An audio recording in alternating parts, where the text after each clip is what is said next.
चाष करी धान मंडी रे धान बिकी पारु नाहंती चाषी कामाख्यानगर ब्लॉक कादुआ सेवा समवाय समिति रे चालू नहीं धान मंडी समस्या रे चाषी बारंबार कहवा पर भी कौन प्रतिकार न हेबारु चाषी माने जिल्लापाल को अभियोग करिसेंती 800 रु अधिक चाषी थिबा बेले मात्र 300 चाषी धान मंडी रे जाइछि एबे भी 500 चाषी धान उठी नाही तारीख पर तारीख बदली चली किंतु मंडी हेउ नाही कि चाषी धान मंडी रे जाउ नाही शीघ्र समाधान न हेले चाषी राजपथ अवरोध करिवे बोली चेतावनी दैछंती। कादुआ सोसाइटी ही गोटे मंडी तेणु बर्तमान आम दुई पंचायतर 800 चाषी मध्य मात्र 300 चाषी धान उठी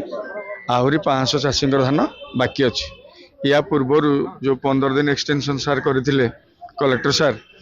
सेटा आउ 2 दिन पर सरीज समय किंतु से 15 दिन पूरा लाप्स करगला पछे किंतु कौन सी मिलर गोटे बस्ता भी धान उठेला ना मंडी तेणु आम समस्ते दुई पंचायतर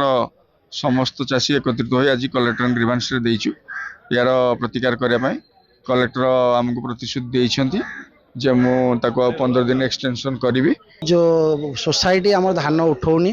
तेणु आम सोसाइटी की बारंबार अभियोग कलापर से कौन सी पदक्षेप न द्वारा आज कलेक्टर जो ग्रीवांस थिला आम चाषी कादुआ बाउंसपाड़ पंचायत प्राय चाषी आसिक देखा करूँ ये देखा करने द्वारा कलेक्टर बर्तमान कहते ना एक्सटेंशन आमर दाबी कि टोकन कहार कैंसल न हो से यथाशीघ्र लोकंर धान उठातु सरकार को आम नवेदन करूँ से कथा देते ना कहार टोकन कैंसल हेनी आम 15 दिन सरकार जो टोकन करते एक्सटेंशन तापर भी कैंसल हो सारा से कहते ये चिठी कर समस्त कैंसल हेनी कथा देते कादुआर जो मिल मान को टार्गेट देइथिलु 500 और नेचुरल को दिया होता 500 बर्तमान से उठाऊ क्रम तार लिफ्टिंग टी तार स्लो अच्छी आ बाकी रहा नेचुरल प्रथम जो टार्गेट दिया से टार्गेट सरी तार सिक्यूरीटी सरी से सिक्यूरीटी से आज डिपोजिट करुच्ची सिक्यूरीटी डिपोजिट है आज आम टार्गेट भी देदेबू और सेठी आपंकर जो मिल जो टेक अच्छा से टेक मिल माध्यम लिफ्टिंग हम।